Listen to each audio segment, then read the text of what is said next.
दोस्तों आज की इस वीडियो में हम ऑप्थेल्मिक ऑफिसर डीएचएस एग्जाम के लिए जो 25 क्वेश्चन इंपॉर्टेंट हो सकते हैं इसके बारे में आज की इस वीडियो में डिस्कस करते हैं। आपने अभी तक ऑप्टोमेट्री फैंस यूट्यूब चैनल को सब्सक्राइब नहीं किया है तो तुरंत सब्सक्राइब करवा लीजिए। चलिए तो दोस्तों, जो फर्स्ट एमसीक्यू है, an increase in axial length of I will cause. अगर आई बॉल की जो एक्सियल लेंथ इंक्रीज होती है कि उसकी वजह से कौन सी रिफ्रैक्टिव एरर होती है। Option A myopia, option B hypermetropia, option C astigmatism या फिर प्रेसबायोपिया। अगर आईबॉल की एक्सियल लेंथ इंक्रीज होती है तो उसकी वजह से जो रिफ्रैक्टिव होती है इसे मायोपिया कहते हैं। ठीक है। Now in duochrome test slightly myopic patient see letter in dash dash sharper. अगर स्लाइटली मायोपिक पेशेंट है कोई तो उसको कौन सा कलर शार्प दिखेगा। Option one is a red, option B is a green, option C is a both clear या option D both blur. तो स्लाइटली मायोपिक पेशेंट है तो उसको रेड जो लेटर्स है वो ज़्यादा शार्प दिखेंगे। ठीक है। Third question is if the refractive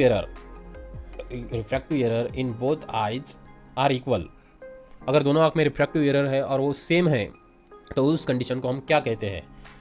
option A emmetropia, option B anisometropia, option C isometropia या ऑप्शन डी ऑर्थोपोरिया। ऐसे कंडीशन को हम आइसोमेट्रोपिया बोलते हैं। दोनों आँख में अगर सेम रिफ्रैक्टिव पावर है तो उसे आइसोमेट्रोपिया बोलते हैं। Now fourth question is skiascopy is another name of. Skiascopy का दूसरा नाम क्या होता है। Option A distant direct ophthalmoscopy, option B retinoscopy, option C perimetry या ऑप्शन डी गोनियोस्कोपी। आपको दोस्तों ये याद रखना है कि रेटिनोस्कोपी का ही दूसरा नाम स्कियास्कोपी है। स्कियास्कोपी या रेटिनोस्कोपी सेम ही होती है। इसको दूसरा एक शैडो टेस्ट भी बोलते हैं। ठीक है। ये आपको याद रखना है। इसमें से जो करेक्ट आंसर है वो ऑप्शन बी होता है। ठीक है। Now visual field is larger. Visual field is largest for which colour. कौन से कलर के लिए विजुअल फील्ड लार्ज होती है। Option A blue, option B green, option C red या option D white. Correct answer is white colour के लिए जो विजुअल फील्ड होती है वो लार्जर होती है। Sixth question is visual field is smallest for which colour. Visual field जो है वो स्मॉलेस्ट होती है कौन से कलर के लिए। तो option A blue, option B green, option C red या option D white. Correct answer is option B. Green colour के लिए जो होती है वो विजुअल फील्ड कम होती है। Correct answer is green. Seventh question is image magnification in direct ophthalmoscopy. Direct ophthalmoscopy में इमेज मैग्निफिकेशन कितना होता है, कितने टाइम्स होता है। Option A 5 times, option B 10 times, option C 15 times या ऑप्शन डी 20 टाइम्स।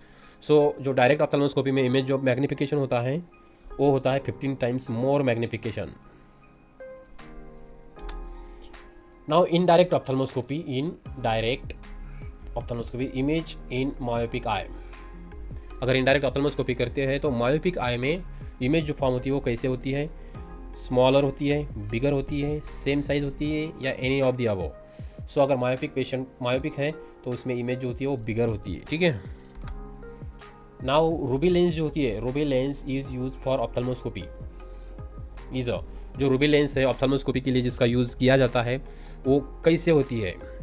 एक कॉन्वेक्स होती है या फिर कॉन्केव या फिर सिलेंड्रिकल या नन।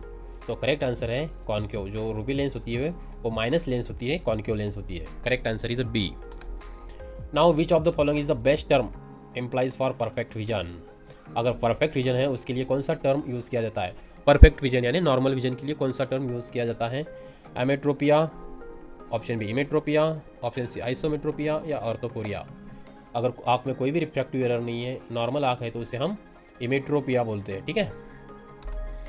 नाउ ऑप्टिकल कंडीशन, एक optical condition of the eye in which refraction of two eyes differ. अगर एक ऑप्टिकल कंडीशन है उसमें दोनों आँख का पावर डिफरेंस पावर है, एक आँख में अलग या दूसरे आँख में अलग, तो उस कंडीशन को क्या कहते हैं, क्या बोलते हैं। Option A isometropia, option B anisocoria, option C anisometropia या ऑप्शन डी कंपाउंड अस्टिग्मेटिज्म। अलग अलग अगर पावर है तो उसे हम अनाइसोमेट्रोपिया बोलते हैं। ठीक है। Now out of the following which is a shortest acting mydriatic. इनमें से कौन सी जो ड्रग है वो शॉर्ट एक्टिंग है mydriatic. Short acting option A tropicamide, option B homatropine, option C cyclopentolate या ऑप्शन डी एट्रोपिन। सो इनमें से जो है स्मॉलेस्ट एक्टिंग प्रोपिकामाइड होता है, ठीक है। Now people with which type of refractive error are high risk of PACG। PACG का जो फुल फॉर्म होता है प्राइमरी एंगल क्लोजर ग्लोकोमा, ठीक है। प्राइमरी एंगल क्लोजर ग्लोकोमा किस रिफ्रैक्टिव एरर की वजह से या किस रिफ्रैक्टिव एरर में हाई रिस्क होता है प्राइमरी एंगल क्लोजर ग्लोकोमा होने का। So option A myopia, option B hypermetropia, option C astigmatism या ऑप्शन डी प्रेसबायोपिया। सो अगर रिफ्रैक्टिव एरर हाइपरमेट्रोपिया होता है तो उसमें बहुत हाई रिस्क होता है कि पेशेंट को प्राइमरी एंगल क्लोजर ग्लोकोमा हो सकता है, ठीक है। Now 1 mm increase in radius of curvature of cornea result in. अगर कॉर्निया के रेडियस ऑफ कर्वेचर में 1 mm का इंक्रीज होता है तो उसकी वजह से क्या रिजल्ट होता है। ऑप्शन ए 6 डायप्टर मायोपिया होता है, 6 डायप्टर हाइपरमेट्रोपिया होता है, 3 डायप्टर मायोपिया होता है या 3 डायप्टर हाइपरमेट्रोपिया होता है। So correct answer is corneal curvature में डिफर है, सो 6 डायप्टर हाइपरमेट्रोपिया होता है, ठीक है। Now 15th question is placido disc may be used all except. Placido disc इनमें से किस में यूज नहीं की जाती, ठीक है। एक्सेप्ट है तो किस में यूज नहीं होती। ऑप्शन ए रेगुलर अस्टिग्मेटिज्म में, option B keratoconus, option C keratometry या option D corneal abrasion. So correct answer is option C keratometry. Keratometry में प्लेसिडो डिस्क का यूज नहीं किया जाता, ठीक है। Now the 16th question is total refractive power of aphakic eye is. Total refractive power of aphakic eye, aphakic eye यानी जिसमें lens नहीं होता है उसे हम अफेकिया बोलते हैं। सो उस आँख का पावर कितना होता है। Option A 38 dioptre, option B 43 dioptre, option C 60 dioptre या ऑप्शन डी 20 डायप्टर। तो उस आँख का पावर जो होता है वो 43 डायप्टर होता है, ठीक है। Now water silk appearance in retina is seen in. Retina के ऊपर जो वाटर सिल्क अपीयरेंस होता है वो किस केस में, किस कंडीशन में दिखता है। ऑप्शन ए pathological myopia, simple myopia, hypermetropia या हाई अस्टिग्मेटिज्म। सो वाटर सिल्क जो अपीयरेंस होता है वो हाइपरमेट्रोपिक केस में होता है। हाइपरमेट्रोपिक जिसको रिफ्रैक्टिव एरर है हाइपरमेट्रोपिया, उस केस में वाटर सिल्क अपीयरेंस रेटिना के ऊपर दिखता है। Now test is not use in astigmatism. Test not use in astigmatism इनमें से कौन सी टेस्ट है जो अस्टिग्मेटिज्म के लिए यूज नहीं होती। Option A stenopeic slit, option B Maddox V, option C Jackson cross cylinder या option D Bagolini striated glasses. So इनमें से जो बेंगलोनी स्ट्रेटेड ग्लासेस है वो ARC एबनॉर्मल रेटिनल करस्पॉन्ड्स या बाइनोकुलर विजन के लिए यूज़ किए जाते हैं। So option D is correct. जो डी जो ऑप्शन है वो अस्टिग्मेटिज्म के लिए यूज़ नहीं होता है, ठीक है। Now anisometropia. Anisometropia means unequal refractive power of 2 eyes. दोनों आँख में अलग अलग पावर होता है, उस कंडीशन को हम अनाइसोमेट्रोपिया बोलते हैं। So anisometropia up to how much dioptre is well tolerated. कितने डायप्टर तक अनाइसोमेट्रोपिया वेल टॉलरेट होता है, कितना पावर होना चाहिए टॉलरेट होने के लिए। So option A 0.5 dioptre, option B 1 dioptre, option C 2.5 dioptre या ऑप्शन डी 5 डायप्टर। सो अगर पावर 2.5 डायप्टर तक है तो वो वेल टॉलरेट होता है। ये आपको याद रखना है दोस्तों, बहुत बार पूछा जाता है कि अनाइसोमेट्रोपिया कितने पावर तक टॉलरेट होता है, तो 2.5 dioptre. Now destructive interference seen in. Destructive interference कहाँ यूज़ होता है या कहाँ पर देखा जाता है, तो option A corneal epithelium, option B refraction, option C anti reflecting coating lens coating होती है ये, और option D photochromatic lens. So destructive interference जो होता है वो option C anti reflecting lens coating जो होती है उसमें यूज़ की जाती है, ठीक है। Now power of the lens. Power of lens with focal length of 10 centimetre. जिसकी फोकल लेंथ 10 सेंटीमीटर है उस लेंस का पावर कितना होता है। ऑप्शन ए 10 डायप्टर होता है, ये 1.5 डायप्टर दोस्तों, 10 dioptre, 1.5 dioptre, option C 1 dioptre या option C 100 dioptre.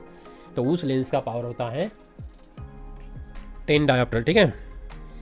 Now which of the following is degenerative myopia. इनमें से कौन सा डीजेनरेटिव मायोपिया है। Option A congenital, option B simple, option C pathological या option D all. So degenerative जो myopia होता है वो पैथोलॉजिकल मायोपिया होता है, ठीक है। Option C is a correct. Now radial keratotomy जो सर्जरी है, radial keratotomy is use to correct, क्या करेक्ट करने के लिए, कौन सी रिफ्रैक्टिव एरर करेक्ट करने के लिए रेडियल केराटोटॉमी का यूज़ किया जाता है? तो option A myopia, option B hypermetropia, option C astigmatism या option D presbyopia. So radial keratotomy का जो यूज़ होता है वो मायोपिक केस में होता है। Now which of the following is a risk factor for retinal detachment, इनमें से कौन सा जो रिस्क फैक्टर है वो रिस्पॉन्सिबल होता है रेटिनल डिटैचमेंट के लिए? So black race, option B male sex, option C hypermetropia, option D myopia. Retinal detachment के लिए मायोपिक केस में बहुत ज़्यादा रिस्क होता है, मायोपिक पेशेंट में बहुत ज़्यादा बार होता है। सो option D is correct, myopia. Now the refractive error associated with senile nuclear cataract, senile nuclear cataract में कौन सी रिफ्रैक्टिव एरर होती है? अगर सेनाइल न्यूक्लियर कैटरैक्ट है सो कौन सी रिफ्रैक्टिव एरर उसको हो सकती है उसके related? So option A hypermetropia, option B myopia, option C astigmatism या ऑप्शन डी प्रेसबायोपिया। सो इस केस में जो रिफ्रैक्टिव एरर होती है उसके रिलेटेड वो एसोसिएटेड जो रिफ्रैक्टिव एरर होती है वो मायोपिया होती है। So correct answer is B.